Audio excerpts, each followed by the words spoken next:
Hey guys, quick update on my story with the Brother 1602 that I had received from Gearbest. If you watched my previous video, the first one that came was defective. There was basically no detent on it.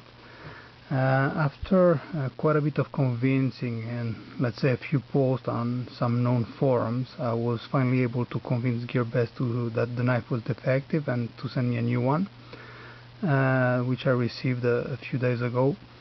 And so here's the replacement that I got, and this one has a detent, and actually quite a strong detent.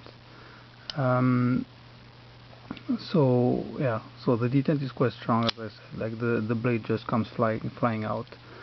I'm a bit torn with this knife actually. Okay, so let's start with the positive. Okay, so the thumbs up are for the designer. It's written here, which is 1 ton design. Thumbs up to the designer for providing such a nice and different design. I really like the look of the knife. It's quite different from anything else that we can find out there. I like the clip point blade, the bolsters mixed with the ebony wood. Very nice design overall, and that's the reason why I purchased the knife to begin with, just because I don't have nothing similar to that in my collection, and I like the look of it.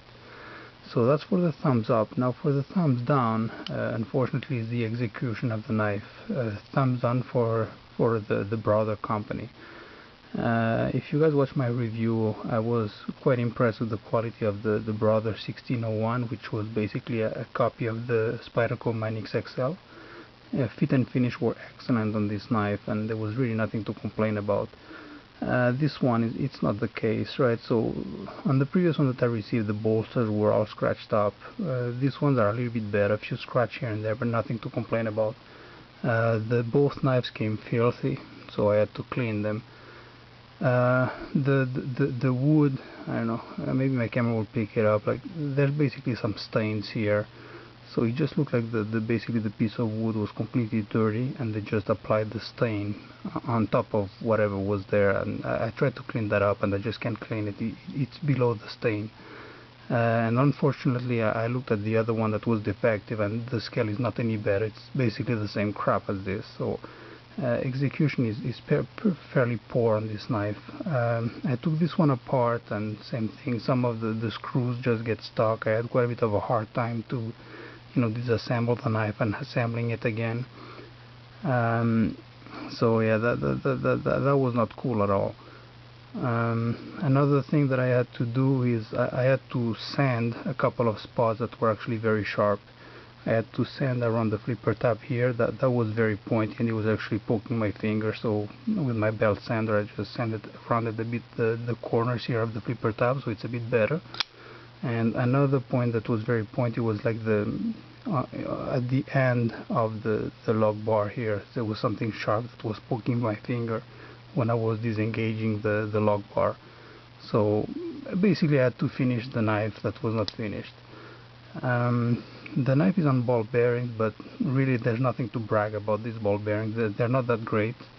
They got better after I cleaned that up and proper lubrication, so it got quite a bit better, but still quite a bit gritty compared to other knives that I have around this price range, right? So other thing that I think I talked about in the previous video was like this feature here that could be used as a wave, the Emerson wave feature.